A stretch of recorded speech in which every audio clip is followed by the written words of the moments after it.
혹시 강서구에 위치한 실로암 안과병원이라고 들어보셨는지요? 네, 실로암 안과병원, 기독교인 사이에서는 상당히 유명한 병원입니다. 이 실로암 안과병원이 세상에 주목을 받게 된 그 이유에는 그 병원 병원장이신 김선태 목사님 때문입니다. 김선태 목사님께서는요, 한국의 헬렌 켈러라고 불리시는, 존경받는 분이십니다. 남자 헬렌 켈러. 한국의 헬렌 켈러라고 부르시는 분이신데요, 6.25 전쟁 때 고아가 되셨고, 그리고 수류탄 폭발로 인해 두 눈이 실명되신 분입니다. 두 눈이 실명되신 분. 그런데 그런 분이 안과병원의 병원장이십니다. 놀랍지 않으세요? 하나님은 참으로 오묘하세요. 네. 앞이 보이지 않는 분이 안과병원의 병원장이십니다. 네. 김선태 목사님은요, 시각장애인으로서, 앞을 보지 못하는 시각장애인으로서 세계적인 인물로 선정되신 분입니다. 막사이상을 수상하신 분이신데요, 볼 수 없지만, 앞을 보지 못하지만 보는 사람들보다 모든 면면에서 뛰어난 대한민국이 낳은 인생의 거목이시자 신앙의 거목이십니다. 목사님께서는 보이는 눈을 가진 사람들보다 한 가지 더 볼 수 있었다 라고 늘 말씀하시며 하나님께 감사하셨습니다. 눈에 보이는 사람들이 보지 못하는 그 한 가지를 난 보았다라고 늘 말씀하시며 감사하셨습니다. 무슨 말이냐고요? 목사님께서는 상대방과 대화할 때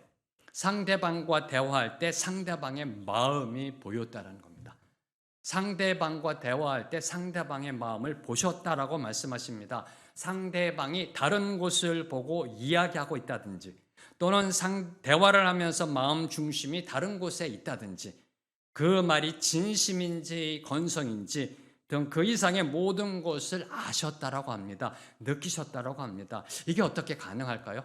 대화를 하고 있습니다. 그런데 지금 저 사람이 딴 생각하고 이야기하고 있구나. 지금 다른 곳을 보고 이야기하고 있구나. 저 말은 건성이구나. 이런 걸 도대체 어떻게 목사님께서는 아셨을까? 보이지도 아니하시는데 어떻게 그것을 아셨을까? 저희들이 대화할 때 주로 보는 것이 눈빛입니다. 그 눈빛을 보면서 상대방의 마음을 읽습니다. 근데 볼 수 없는 목사님께서 이걸 어떻게 아셨을까? 어떻게 아셨을까? 사람에게는 두 종류의 눈이 있다는 겁니다. 사람에게는 두 종류의 눈이 있습니다. 하나는 육신의 눈이고요, 하나는 영의 눈입니다. 마음의 눈. 하나님이 우리에게 주신 두 눈이 있습니다. 하나는 육신의 눈, 하나는 마음의 눈, 영의 눈이 있습니다. 육신의 눈으로는 보이는 세상 것을 봅니다. 그리고 영의 눈으로는 보이지 않는 신령한 세계를 보게 되어 있습니다. 다시 말해, 육의 눈은 겉모습, 외형을 봅니다. 그러나 영의 눈은 본질, 마음의 중심을 보게 되어 있는 겁니다. 여러분은 겉모습만 보는 육의 눈을 가지신 분이신가요? 아니면은 그 겉모습 속에 있는 중심, 본질까지 보는 영의 눈도 갖고 계신지요? 이에 대한 좋은 예가 출애굽한 이스라엘 백성이 가나안을 정복할 때입니다. 이스라엘이 가나안을 정복하기 위해 제일 먼저 한 일은 12 정탐꾼을 보내 가나안 족속들의 상황을 살펴보도록 한 겁니다. 탐색한 겁니다. 정탐꾼을 보내서 도대체 그들이 어떠한 사람들이고 어떻게 방비하고 있는지, 과연 우리가 공격했을 때 이길 수 있는지 모든 상황을 살펴보도록 하였습니다. 그 12 정탐꾼 중에 10명은 그 가나안 족속, 크고 강한 아낙 족속의 외형을 보고 두려워하며 이렇게 얘기합니다. 우리는 메뚜기다. 우리는 메뚜기다. 그들과 비교하면 우리는 메뚜기와 같다라고 이야기하였습니다. 그런데 나머지 2명, 12 정탐꾼 중에 나머지 2명, 여호수아와 갈렙은 다음과 같이 소리 높여 외쳤습니다. 여호와를 거역하지 말라. 그 땅 백성을 두려워하지 말라. 그들은 우리의 밥이다. 그들은 우리의 밥이다. 10명은 크고 강한 용사와 같은 거구의 거인과 같은 아낙 족속을 보고요, 우리는 메뚜기와 같다. 그들과 싸워봤자 승산이 없다. 그런데 2명은 이야기합니다. 그들은 우리의 밥이다. 그들은 우리의 밥이다. 가나안 정복 전쟁의 본질을 꿰뚫어 본 사람이 2명밖에 없었듯이 12명 중에, 아니 이스라엘의 그 거의 남자 장정만 60만 명이고요. 네. 200만 명의 그 이스라엘 백성들 중에 오직 2명만이 가나안 정복 전쟁의 본질을 꿰뚫어 보았듯이 지금 블레셋과 대치적인 상황, 블레셋과 지금 전쟁 가운데 있는 상황에서 본질을 꿰뚫어 본 사람은 오직 한 사람, 다윗뿐이었다라는 겁니다. 그래서 오늘 말씀은요, 이 본질을 꿰뚫어 본 다윗과 골리앗의 외형에 눌려 두려워한 사울의 대조된 모습을 살펴보려고 합니다. 다시 말해 외형을 보는 사람과 본질을 보는 사람들의 차이는 과연 무엇인가? 네. 여러분이 외형을 보는 사람인지 본질을 보는 사람인지 어떤 기준으로 내가 나를 봐야 하는가? 그 기준에 대해서 오늘 말씀을 통해 저와 여러분이 은혜 받고자 합니다. 저와 여러분에게도 하나님은 마음의 눈을 주셨습니다. 영의 눈을 주셨습니다. 과연 우리는 이 영의 눈으로 세상을 보고 있는가? 이 부분을 저희들이 한번 묵상해 보기 위해서 오늘 말씀을 통해 은혜 받고자 합니다. 먼저 31절과 32절 말씀, 두 구절 말씀 함께 읽습니다. 시작. 어떤 사람이 다윗이 한 말을 듣고 그것을 사울에게 전하였으므로 사울이 다윗을 부른지라. 사울에게 말하되 그로 말미암아 사람이 낙담하지 말 것이라. 주의 종이 가서 저 블레셋 사람과 싸우리이다 하니. 자, 여기서 먼저 주목하는 것 31절 마지막과 32절 처음을 함께 저희가 보도록 하겠습니다. 성경이 절로 나뉘어져서요, 문맥을 이해하는데 조금 방해될 때도 있습니다. 근데 원래 성경은 장과 절의 구분 없이 쭉 쓰여져 있었습니다. 31절 마지막과 32절 처음을 읽으면 이렇게 됩니다. 사울이 다윗을 부른지라. 다윗이 사울에게 말하되. 사울이 다윗을 부른지라. 다윗이 사울에게 말하되. 사울이 다윗을 불렀습니다. 그런데 다윗이 사울에게 말하되 뭘 의미할까요? 대화의 주도권이 다윗에게 있었음을 암시하고 있는 겁니다. 사울이 왕입니다. 왕이 불렀습니다. 누굴요? 다윗을 불렀습니다. 그러기에 왕인 사울이 먼저 말을 꺼낼 것 같은데 실상은 다윗이 사울을 보자마자 먼저 말을 꺼냅니다. 사실 사울이 다윗을 부른 것도요, 사울이 다윗을 부른 것도 그가 다윗을 부르지 않으면 안 되도록 상황이 만들어졌기 때문입니다. 오늘 말씀의 선행 문맥을 여러분이 나중에 집에 가서 보시면요, 다윗은 형들의 안부를 살펴보기 위해 전쟁터에 나옵니다. 그런데 이스라엘을 모욕하는 골리앗의 말을 듣습니다. 이스라엘을 모욕하는 골리앗의 말을 듣고 거룩한 분노가 일어납니다. 그래서 형이 책망하며 말렸는데도 불구하고요, 골리앗과 싸우겠다고 동일한 말을 만나는 사람마다 반복하였습니다. 이를 들은 사울이 다윗을 부른 겁니다.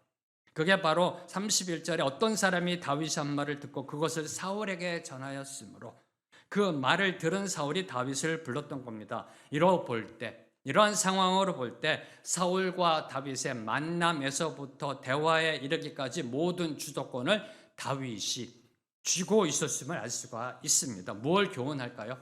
무엇을 저와 여러분에게 말하고 있는 것일까요? 나이, 신분, 지위 여하를 막론하고 삶의 주도권, 인생의 주도권은 신앙이 살아있는 사람에게 주어지게 된다는 겁니다. 신앙이 살아있는 사람, 하나님의 함께 하심으로 중심을 보는 사람, 하나님의 동행하심으로 본질을 꿰뚫어 보는 사람, 그런 사람에게 인생의 주도권이 주어진다는 겁니다. 이 세상은요, 저와 여러분이 살아가고 있는 이 세상은 지위의 높고 낮음에 따라 주어지는 파워가 달라집니다. 그렇죠? 이 세상은, 저와 여러분이 사는 이 세상은 이 사회적인 지위와 위치에 따라 행사하는 파워가 달라진다라고 생각합니다. 자, 이런 세상적인 관점으로 볼 때 맞는 말입니다. 신입사원하고 사장하고의 파워가 다르잖아요. 네. 대리하고 상무, 전무, 임원하고의 파워가 다릅니다. 그래서 사람들은요, 더 높은 자리에 올라가려고 합니다. 더 힘센 자리에 올라가려고 희망하며 안쓰러울 정도로 애를 씁니다. 왜요? 주도권을 갖기 위해서. 그런데 성경은 증거합니다. 하나님과 동행하는 사람, 하나님이 함께하는 사람이 인생의 주도권을 갖는다. 인류의 역사를 써내려왔다. 왜요? 본질을 보았기 때문에, 중심을 보았기 때문에. 이에 대한 대표적인 예가 요셉이라는 사람입니다. 여러분이 잘 알고 계시는 요셉이라는 사람, 노예의 몸으로 애국 군대 장관 보디발의 집에 팔려갔습니다. 그런데 이내 곧 그 집의 가정 총무가 되어 그 집의 모든 일에 대한 주도권을 행사하였습니다. 누가요? 노예가 그 당시 애굽의 국방부 장관 그 집 안을 주관하는 가정 총무가 되었고요. 억울한 누명을 쓰고 감옥에 들어가서도 비록 죄수의 몸이었지만 감옥의 재반 사무를 맡아보는 사무관의 역할을 감당하였습니다. 죄수의 몸이었지만. 그리고 여러분이 잘 알다시피 또한 왕궁으로 불려가서는 보좌만 바로보다 못할 뿐 모든 일을 주관하는 총리 대신이 되었습니다. 사랑하는 성도 여러분, 기억하십시오. 지금까지 인류의 역사는요. 여러분이 지금까지 인류의 역사 한번 뒤를 돌아 한번 보세요. 인류가 지금까지 써온 그 역사를 보세요. 지금까지 인류 역사는요. 겉모습만 보는 다수에 의해서가 아니라 중심을 보는, 본질을 보는 소수에 의해서 이루어져 왔습니다. 겉모습만, 형식만, 외형만 보는 다수가 아니라 본질을 보는 사람, 꿰뚫어 보는 사람, 중심을 보는 그 소수에 의해서 인류의 역사가 쓰여져 왔다는 겁니다. 그리고 본질을 볼 수 있는 그 지혜와 능력은 오직 하나님으로부터 주어진다라는 사실 기억하시게 되기를 소망합니다. 자, 그러면 주도권을 가진 다윗은 사울을 만나 무슨 말을 했나요? 다시 말해 주도권을 가진 사람은 어떤 말을 하나요? 어떤 말을 하나요? 특별히 이렇게 블레셋과의 전쟁의 위기 가운데서 주도권을 가진 사람은 과연 무슨 말을 할까? 바로 그것이 32절에 저희들이 읽은 32절에 나와 있습니다. 첫 번째로 다윗은 사울에게 이렇게 얘기합니다. 그로 말미암아 사람이 낙담하지 말 것이라. 그로 말미암아 골리앗으로 말미암아 사람이 낙담하지 말 것이라. 자, 이는 다윗이 사울 왕을 만나자마자 위로하였음을. 왕이시여 낙담하지 마시옵소서라고. 누가요? 다윗이. 누가요? 목동이. 왕에게. 그다음 그 전쟁 통수권을 가진 왕에게 위로합니다. 낙담하지 마시라고 위로합니다. 이게 주도권을 가진 자의 여유입니다. 나이가 어리던 많던요. 신분 고하를 막론하고 하나님이 주신 주도권을 가진 자의 여유입니다. 저는 이 부분을 묵상하면서 너무나 좋습니다. 늘 항상 제가 제 개인에게도 기도하는 게 주님 신앙의 여유가 있는 삶을 살게 하옵소서. 여유요. 요만한 일에도 호들갑 떨고 요만한 일에 일비일비하고요. 와 골리앗이 왔다 숨자 도망가자가 아니라 그 여유가 있잖아요. 사랑하는 성도 여러분, 하나님이 온 우주 만물의 창조자 주권자인 거 믿으세요? 정말 믿으세요? 그분이 오늘도 이 땅을 다스리신 거 믿으세요? 그분이 여러분의 아빠 아버지 되신 거 믿으세요? 그럼 삶에 여유가 있어야 되는 거 아니에요? 아, 그 돈 10억 정도 없어졌다고 뭘 그렇게 호들갑을 떠세요? 아닌가요? 아, 뭐 암 걸렸다고 뭘 그렇게 죽을 상을 하세요? 온 우주 만물의 창조주 주권자가 우리 아빠 아버지신데 이걸 믿으시냐고요? 이 여유가 있는 겁니다. 다윗은요. 여유가. 이 어린 소년이 지금 왕 앞에서 여유가 있는 겁니다. 왕이시여 낙담하지 마옵소서. 정말 멋있는 모습이에요. 멋있는 모습입니다. 본질을 꿰뚫어 보는 자의 정말 멋있는 모습입니다. 다윗은 골리앗의 크고 강한 위협 때문에 두려워 떨며 낙담하고 있던 사울을 위로하였습니다. 일개 목동 다윗이, 그것도 어린 다윗이 왕 사울을 군수 통치권자 왕 사울을 위로하였던 겁니다. 그 다음으로 한 말은 뭔가요? 주의 종이 가서 저 블레셋 사람과 싸우리이다. 주의 종이 가서 저 블레셋 사람과 싸우리이다. 당시 이스라엘 군사들은요, 그 골리앗을 보고 두려워하여 무서워하여 그 어느 누구도 골리앗과 대적하려 하지 않았습니다. 골리앗이 나와서 매일매일 나와서 조속으로 이스라엘을 모욕하고 하나님의 이름을 모욕해도요, 그 누구 하나 나서는 자가 없었습니다. 그래서 사울은 내가 가겠나이다 라고 나설 자를 기대하며요, 많은 재물을 주겠다, 왕의 사위로 삼겠다, 그리고 세금 면제 상까지 내걸었습니다. 근데 아무도 나서지 않았습니다. 그때 다윗이 나선 겁니다. 그때 다윗이 내가 가겠다라고 나섰던 겁니다. 저는 오늘 이 부분을 묵상하면서요, 오늘날 교회를 한번 이렇게 묵상해 봤습니다. 오늘날 이 교회를 보면은 교회 다니는 사람들의 유형을 보면 세 가지의 유형이 있습니다. 첫 번째 유형은요, 다른 사람들도 있는데 굳이 내가 나설 것까지 있느냐 하는 유형입니다. 네. 왜 나까지 나서야 다른 사람들이 있는데 왜 굳이 내가 나서? 네. 이런 유형이 있다는 겁니다. 실로 대형교회를 보면 오늘날 정말 하나님의 축복으로 이 대한민국 땅에 대형교회가 많이 정말 세워지는 놀라운 축복을 받았습니다. 80년대, 90년대 초에 그 부흥을 통해서 정말 많은 대형교회들이 세워졌습니다. 그 대형교회를 보면 등록교회는 많습니다. 2만 명, 5만 명, 7만 명, 10만 명, 20만 명. 어느 교회는 뭐 100만 명이라고 그러고요. 정말 등록교회는 많습니다. 그런데 저도 경험해 봤습니다. 늘 항상 일꾼은 부족합니다. 등록교회는 많은데 늘 항상 일꾼은 부족합니다. 하나님의 부르심에 많은 성도들이요, 그럴듯한 이유와 논리를 대면서 순종하지 않습니다. 굳이 나까지 나설 필요가 있느냐? 물론 말씀하시는 것 중에는 합당한 것도 있습니다. 그런데 대부분 이렇게 말씀하십니다. 목사님, 제가 나이가 많아서 제가 건강이 안 좋아서, 저보다 똑똑한 분 많으신데, 저보다 신실한 분 많으신데, 저보다 은혜 받은 분 더 많으신데 왜 저까지? 등등등등. 굳이 나까지 나설 필요가 있느냐? 이에 대해서 본헤폰 목사님은 애통해하며 다음과 같이 진단하셨습니다. 우리는 야가 빠졌다. 이미 어떻게 대답해야 할 것을 다 알고 있다. 너무나 슬픈 진단이더라고요. 본헤폰 목사님의 진단입니다. 우리는 야가 빠졌다. 이미 어떻게 대답해야 할 것을 다 알고 있다. 너무나 가슴 아픈 진단이더라고요. 두 번째 유형은요, 다른 사람의 눈치를 살피면서 앞서지도 뒤서지도 않고 중간만 하겠다라는 신앙입니다. 다른 사람의 눈치 봅니다. 그러면서 적당히 중간만 하겠다라는 그런 유형이 있습니다. 적당히 헌신하고요, 적당히 봉사하고요, 적당히 섬기는 유형입니다. 교회 일, 하나님의 일에 대해서는 본인이 정해놓은 선이 있습니다. 딱 선이 있어서요, 그 선은 절대로 넘지 않습니다. 요 선은 절대로 넘지 않습니다. 적당히 중간만 하겠다는 그런 유형이 있습니다. 마지막 세 번째 유형은 오늘 말씀 속 다윗처럼 내가 가겠나이다.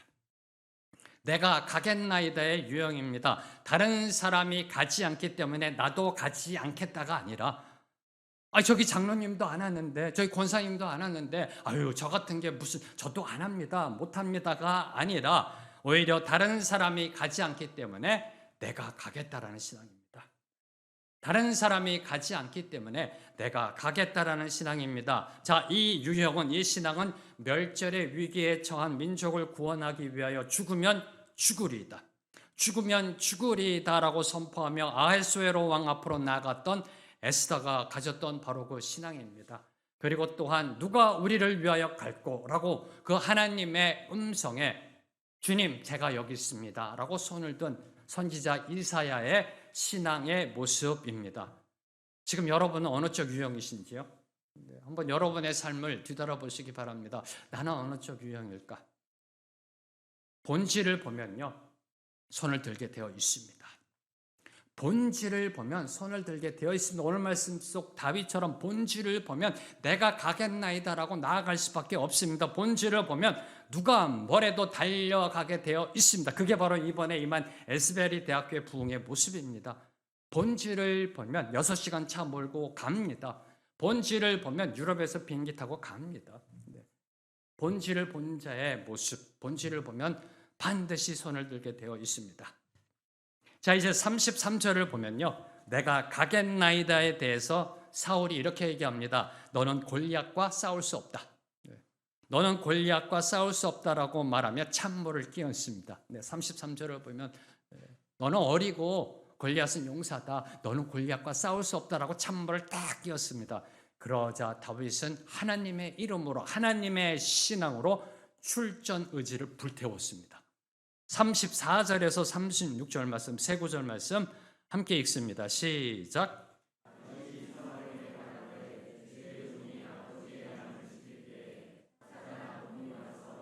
에서 새끼를 물어가면 내가 따라가서 그것을 쥐고 그 입에서 새끼를 건져내었고 그것이 일어나 나를 해하고자 하면 내가 그 수염을 잡고 그것을 쳐 죽였나이다.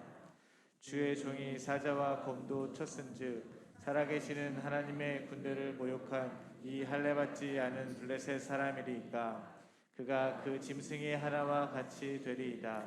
자, 다윗은 자신이 양을 지킬 때요, 사자나 곰이 와서 양을 움키면 그 맹수를 쳤다라고 합니다. 그 맹수를 치고 양을 건져내었듯이 오늘 골리앗에게도 그렇게 할 수 있다라고 자신 있게 말하고 있습니다.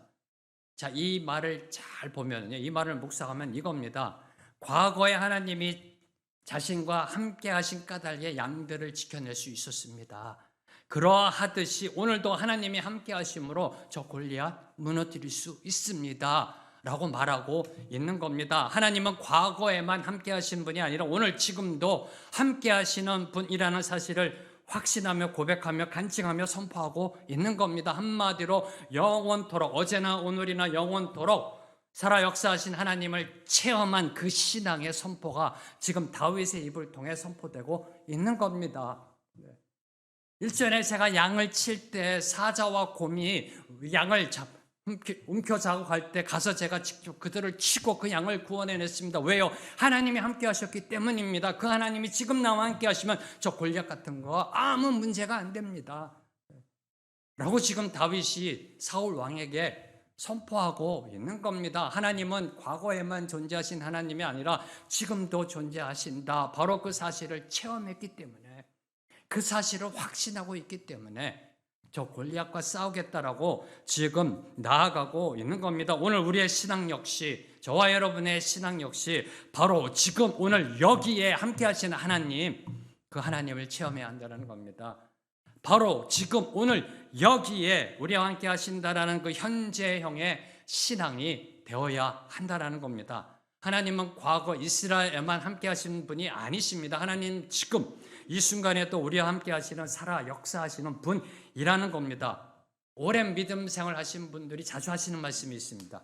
오랜 믿음 생활 하시는 분들 자주 하시는 말씀이 참 그때가 좋았어. 처음 주님 만났을 때, 성령이 임했을 때 너무 좋았어. 그 첫 경험은 너무 좋았어. 안 그래 김집사? 안 그래 이권사? 이러면서요. 오랜 신앙생활 하시는 분들이 가끔가다 하시는 말씀이 그 말씀입니다. 참 좋았다. 그때 예수님 만났을 때 참 좋았다. 주님을 향한 첫사랑이 뜨거웠던 그 신앙을 추억합니다. 그러면서 과거의 그 상황을 이렇게 서로 도런도런 말씀을 나누십니다. 여러 모양의 은사를 체험하고 행했던 순간들을 그리워합니다. 그때 주님이 주신 은사로 이렇게 했었는데, 신앙의 라떼를 이야기합니다. 신앙의 라떼. 다 아시죠? 라떼. 신앙의 라떼를 이야기합니다. 그럼 지금은요? 그럼 지금은 플랫 화이트예요? 왜 갑자기 목사님 플랫 화이트는 왜 나오냐고요? 라떼를 얘기하다가 플랫 화이트, 지금의 인생은 플랫, 그냥 평평하냐고요? 여러분의 인생이 화이트, 그냥 색깔이 하얀색으로 그냥 단조로우시냐고요? 라떼를 이야기하시면서 지금은요? 무엇이 문제인가요? 하나님은 지금 안 계시나요? 과거에 여러분에게 은혜 베푸셨던 그 하나님은 지금은 주무시고 계시나요? 무엇이 문제인가요? 하나님은 오늘도 살아 역사하시는 분입니다. 하나님은 오늘도 온 우주 만물을 다스리시는 분입니다. 우리의 신앙이 과거에 연연하는 과거형의 신앙이 아니라 오늘 현재 진행형의 신앙이 되어야 한다라는 겁니다. 오늘 나와 함께 하시는 그 하나님을 체험한다라는 거, 그 하나님을 만난다라는 거, 그분의 음성을 듣는다라는 거, 그분의 터치를 경험한다라는 거, 현재형의 신앙을 가진 자들의 특권이자 축복이자 은혜입니다. 과거형의 신앙이 아니라 현재형의 신앙, 다윗처럼 현재형의 신앙을 가진 자, 이 자는 이제 곧 골리앗이 무너지는 하나님의 역사를 경험하게 되어 있습니다. 현재형의 신앙을 가져야 하나님을 체험합니다. 하나님의 역사를 경험하게 되어 있습니다. 저희들이 기도할 때 저희가 종종 묵상하며 기도하는 것, 1973년이라는 정말 축복된 해, 1973년 여의도 광장에 임했던 그 하나님의 은혜, 하나님의 임재, 일주일 동안 매일 100만 명 이상의 우리 대한민국의 성도들이 모여서 철야 기도하며 하나님을 찬양하고 기도했던 그 축제, 그 정말 축복, 73년 여의도 전도 집회에 임했던 그 은혜에 연연하는 것이 아니라 그 은혜 연연하는 것이 아니라 오는 6월 3일 상암 월드컵 경기장에 부어질 하나님의 은혜를 소망해야 한다는 겁니다. 반드시 임하실 것입니다. 네. 현재형의 신앙을 가진 자들을 통해서 하나님의 임재가 선포될 겁니다. 자, 이제 우리의 입술이요, 그때가 참으로 좋았어 가 아니라 지금이 너무 좋아. 야, 내일은 얼마나 더 좋을까. 이러한 신앙으로 나아가게 되기를 주님의 이름으로 선포합니다. 다시 한번 선포합니다. 아, 참 그때가 좋았어, 첫사랑이 좋았어, 그때 참 성령이 임했을 때 좋았어가 아니라 지금 너무 좋아. 와, 이게 너무 좋아, 내일은 얼마나 더 좋을까 라고 고백하는 현재형의 신앙인이 되시기를 주님의 이름으로 축복합니다. 끝으로 37절에서 40절은요, 사울의 출전 허락을 받은 다윗이 골리앗과 싸우기 위해 준비하는 모습이 기록되어져 있습니다. 먼저 37절에서 39절 말씀 함께 읽습니다. 시작. 또 다윗이 이르되 여호와께서 나를 사자의 발톱과 곰의 발톱에서 건져내셨은즉 나를 이 블레셋 사람의 손에서도 건져내시리이다. 사울이 다윗에게 이르되 가라, 여호와께서 너와 함께 계시기를 원하노라. 이에 사울이 자기 군복을 다윗에게 입히고 노투구를 그의 머리에 씌우고 또 그에게 갑옷을 입히매 다윗이 칼을 군복 위에 차고는 익숙하지 못하므로 시험적으로 걸어보다가 사울에게 말하되 익숙하지 못하니 이것을 입고 가지 못하겠나이다 하고 곧 벗고. 사울 왕은요, 골리앗과 싸우겠다라는 그 대결 의지를 꺾지 않는 다윗에게 이제 싸움을 허락합니다. 출전을 허락합니다. 그리고 자신의 군복과 갑옷을 내주며 입어보게 했습니다. 38절을 보면은 군복을 입히고 갑옷을 입히매라고 되어져 있습니다.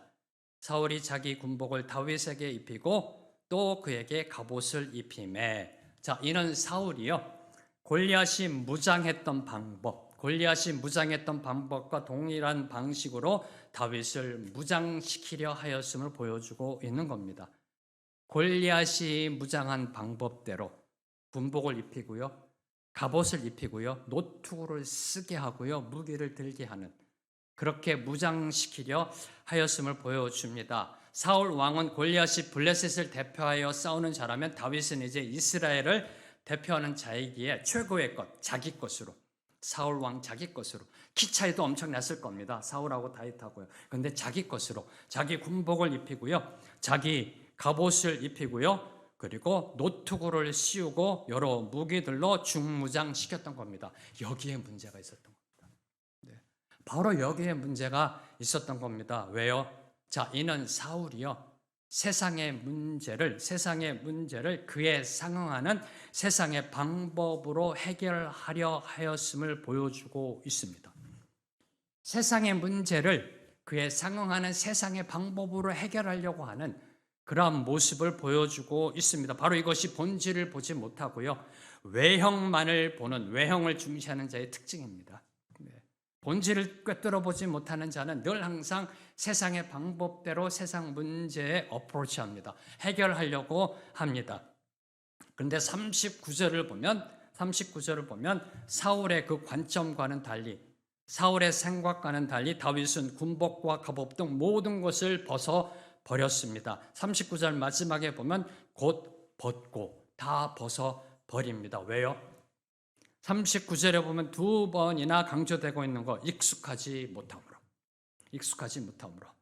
다윗이 칼을 군복 위에 차고는 익숙하지 못함으로 시험적으로 걸어보다가 사울에게 말하되 익숙하지 못하니. 왜 벗어 던졌을까요? 익숙하지 못함으로.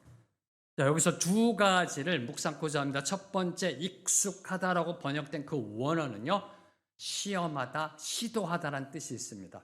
익숙하다라는 것은 시험하다, 테스트, 시도하다, try, 그 의미가 있는 동사입니다. 이로 볼 때 다윗이 그와 같은 군사적 장비, 군복, 갑옷, 투구 이런 것들을 실전에서 시도해 본 적이 없었다라는 겁니다. 한 번도 실전에서 그것을 입고 싸워본 적이 없었음을 말하고 있는 겁니다. 다윗은 앞서 고백했듯이요, 들에서 사자와 곰의 공격을 받았을 때 칼이나 창이 아닌, 칼이나 창이 아닌 하나님의 이름으로, 하나님을 믿는 신앙으로 나아가 그들을 쳐 죽였다라고 기록되어 있습니다. 아마도 목동의 막대기와 아마도 물매 갖고서 사자와 곰을 물리쳤을 겁니다. 이것이 적을 물리치는 데 있어서 다윗에게 익숙한 방법이었다라는 겁니다. 이것이 다윗에게 익숙한 겁니다. 다시 말해 하나님은요, 블레셋과의 전쟁 위기 가운데서 사울 왕의 방법, 세상의 방법을 거부하시고 일개 목동 다윗의 순수한 신앙을 사용하셔서 이스라엘을 구원하신 것입니다. 세상의 방법이 아니라 하나님을 믿는 그 믿음을 들어 사용하셔서 이스라엘을 구원하신 것입니다. 두 번째로 묵상하는 것은요, 37절을 보면 다윗은 하나님으로 자기 방패를 삼았음을 간증 선포하였습니다. 여호와께서 나를 건져내셨은즉 건져내시리이다. 여호와께서 곰과 사자로부터 그 발톱으로부터 그 맹수의 그 공격으로부터 나를 건져내셨은즉 골리앗의 그 외형, 크고 강함의 외형으로부터도 나를 건져내시리다라고 말씀하고 있는 겁니다. 하나님으로 방패 삼았음을 간증한 겁니다. 이를 신약의 개념으로 말하면, 한마디로 말하면 하나님의 전신갑주를 입었다라는 겁니다. 하나님의 전신갑주를 입었다. 다시 말하자면 다윗은 이미 익숙한 무장을 하고 있었던 겁니다.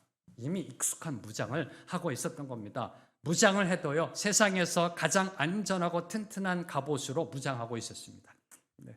세상은 볼 수 없는, 영의 눈으로만 볼 수 있는 가장 튼튼한, 가장 안전한 갑옷으로 무장하고 있었습니다. 그래서 다윗은 사울의 갑옷을 거부할 수 있었던 겁니다.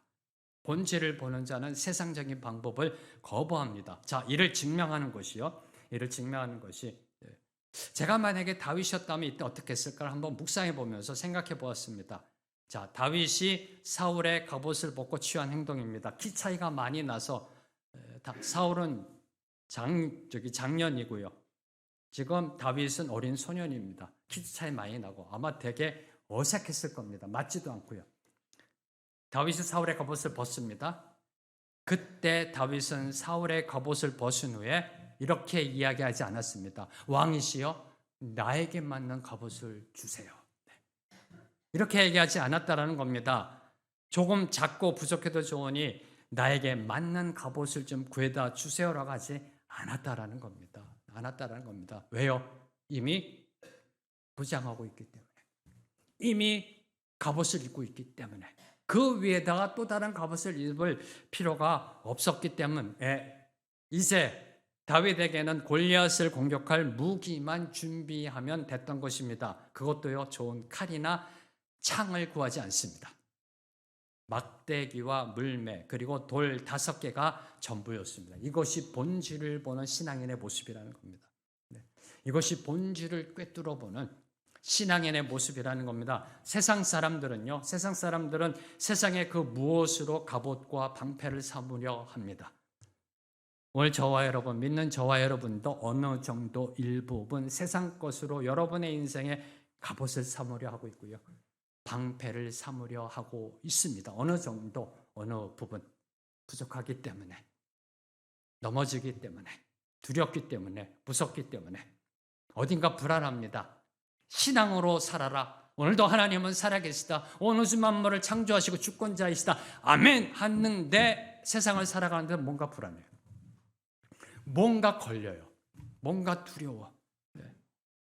그러다 보니까 세상의 강한 것들로 내 방패를 삼고 갑주를 삼으려 한다는 겁니다. 더 크고 강한 갑옷과 방패를 구합니다. 그럼 안전한가요? 더 크고 강한 갑옷과 방패를 구하면, 그것으로 무장하면 안전한가요? 사랑하는 성도 여러분, 기억하십시오. 갑옷을 입은 사울이 갑옷을 입은 채로 죽었다라는 사실 기억하십시오. 갑옷을 입은 사울이 갑옷을 입은 대로 죽었다는 사실. 그냥 갑옷도 아닙니다. 왕의 갑옷. 왕의 갑옷. 일반 병사의 갑옷도 아닙니다. 특수 재질로 만든 왕의 갑옷. 왕의 갑옷을 입은 사울이 전쟁터에서 화살을 맞고 죽었습니다. 그것도 자결하여 죽었습니다. 저와 여러분, 우리 믿는 자들에게는 우리에게 맞는 영적 갑옷이 있습니다. 영적 갑옷이 있습니다. 영적 방패가 있습니다. 보이시는지요? 보이시는지요? 이를 보는 자, 깨닫는 자는 다윗처럼 오늘날 이 세상의 골리앗 앞에 나아가 승리하게 될 줄로 믿습니다. 이제 40절 말씀 함께 읽습니다. 시작. 손에 막대기를 가지고 시내에서 매끄러운 돌 5을 골라서 자기의 목자의 제구 곧 주머니에 넣고 손에 물매를 가지고 블레셋 사람에게로 나아가니라. 자, 다윗은 골리앗과 싸우러 나갈 때 빈손으로 나아가지 않았습니다. 주님의 이름으로 내가 나아가서 싸우리라. 빈손으로 나아가서 주님의 이름을 주술처럼 외우면서 골리앗아 무너져라, 골리앗아 무너져라라고 하지 않았다는 겁니다. 네. 다윗은 골리앗과 싸우러 나아가면서 빈손으로 나아가지 않고 막대기와 물매와 돌 5개를 준비하였습니다. 자기에게 익숙한 그 5개를 준비하여 나아갔습니다. 한마디로 싸움에 필요한 무기를 준비하였던 겁니다. 자, 그럼 여기서 질문이요. 그럼 다윗은 막대기와 물맷돌을 의지한 것인가요? 막대기와 물맷돌을 의지한 것인가요? 앞뒤 문맥을 보면 전혀 그렇지 않습니다. 다윗이 의지한 것은 분명 하나님의 능력입니다. 다윗이 의지한 건 하나님입니다. 자, 그럼 왜 막대기, 물매, 돌 5개가 필요한 것일까요? 왜 다윗은 이 막대기, 물매, 돌 5개를 준비한 것일까요? 다윗은 자신이요 하나님의 능력을 의지하고 나아갈지라도, 하나님의 살아계심을 믿고 선포하고 나아갈지라도 그 능력을 이룰 수 있는, 하나님의 능력을 이룰 수 있는 도구를 준비한 것입니다. 뭘 의미하냐고요? 기독교는 요술램프 진이를 믿는 종교가 아니라는 겁니다. 기독교는 요술램프 진이를 믿는 종교가 아닙니다. 그저 램프만 문지르고 있으면 모든 것이 해결되는 종교가 아니라는 겁니다. 우리가 준비해야 할 것은 준비해야 한다는 겁니다. 우리가 준비해야 할 것을 준비해야 하나님이 예비하신 그 은혜의 풍성함의 경험으로 들어가게 된다는 겁니다. 주님의 임재의 은혜를 경험하기 위해서는 오시는 길을 예비하고 하나님의 대로를 평탄케 해야 한다는 겁니다. 우리가 해야 할 몫이 있음을 저와 여러분에게 교훈하고 있는 겁니다. 자, 마지막으로 묵상하는 것. 사울과 대화를 마치고 다윗이 간 곳은 시내가입니다.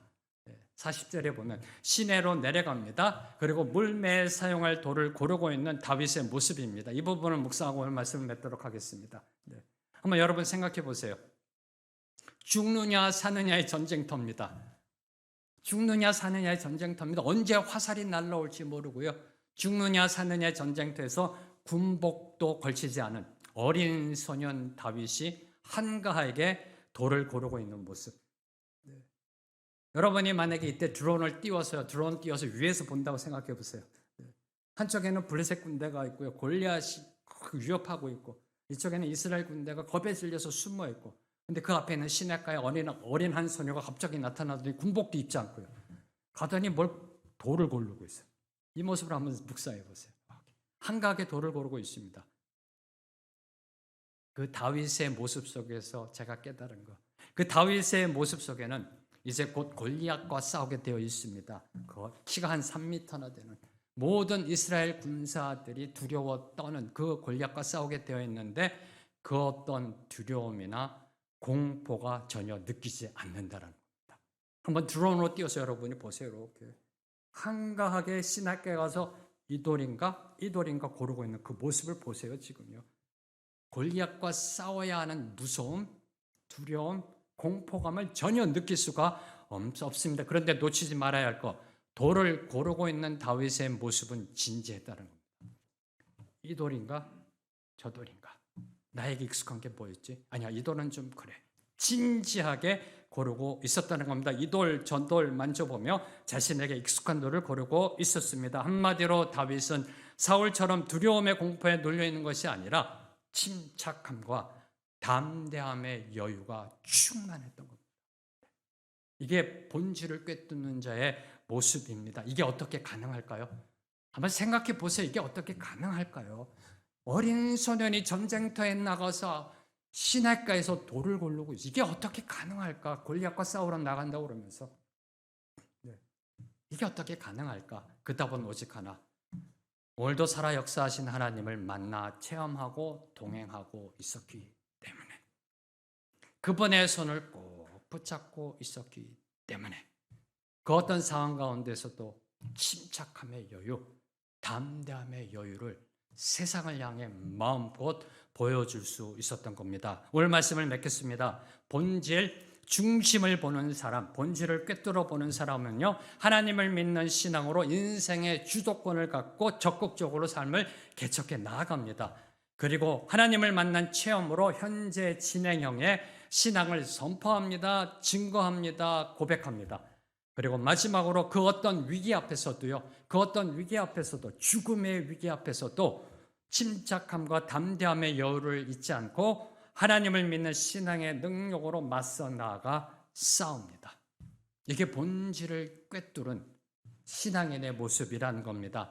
이 오늘 말씀을 가슴에 품고요, 함께 다 같이 찬양하기를 소망합니다. 이 말씀, 본질을 꿰뚫는 신앙이 주님 나의 신앙이 되게 하옵소서, 다윗의 영성이 내 영성이 되게 하옵소서라고 소망하며 함께 찬양합니다. 물 위를 걷는 자. 이 찬양이 왜 생각이 났냐면요, 이 말씀 묵상하면서요, 가사 중에 이런 가사가 있습니다. 주님 여기 계시기에, 주님 여기 계시기에, 나와 함께하고 계시기에 깊은 바다가 반석이 되고 거친 파도가 반석이 돼서 그 반석을 내가 걸어갑니다. 이 얼마나 위대한 간증일런지요, 선포일런지요. 이 찬양이 여러분의 삶의 현실이 되기를 소망하며 함께 찬양합니다. 물 위를 걷는 자. 주님 나를 부르시니, 주님 나를 부르시니 두려움 없이 애써 나아가리라. 주님 나를 부르시니, 주님 나를 부르시니 주님 내게 오라 하시니, 주님 내게 오라 하시니 주님 보고 계시기에 의심치 않고, 주님 보고 계시기에 의심치 않고 의심치 않고 바다를 걸어가리라. 걸어가리라. 주님 보고 계시기에, 주님 보고 계시기에 주님 여기 계시기에, 주님 여기 계시기에 주님 여기 계시기에, 오늘도 주님은 우리 함께 하십니다. 여기 계시기에 이 깊은 바다가 반석이 되고 믿으시는지요? 바다가 반석이 주님 여기 계시기에 반석이를 내가 걸어가리라. 주님 여기 계시기에 반석이를 내가 걸어가리라. 주님 여기 계시기에, 주님이 여기 계십니다. 우리와 함께 하십니다. 우리와 동행하십니다. 저 거친 파도가 반석이 되고, 파도가 반석이 주님 여기 계시기에 반석이를 내가 걷습니다. 주님 여기 계시기에 반석이를 내가 걷습니다. 주님 여기 계시에 이 깊은 바다가 반석이 되고, 주님 여기 계시기에 이 깊은 바다가 반석이 되고 믿으시는지요? 주님 여기 계시기에 반석이를 내가 걸어가. 주님 여기 계시기에, 주님 여기 계시기에 저 거친 파도가 반석이 저 되고, 거친 파도가 반석이 되고 주님 여기 계시기에 반석 위를 내가 걷습니다. 계시기에 반석 위를 내가 걷습니다. 하나님 아버지 감사합니다. 주님 여기 계시기에, 주님 여기 계시기에 세상 골리앗 앞으로 나아갈 수 있습니다. 주님 여기 계시에 저 거친 바다를 향해 나아갈 수 있습니다. 주님 여기 계시기에 저 거친 파도를 향해 나아갈 수 있습니다.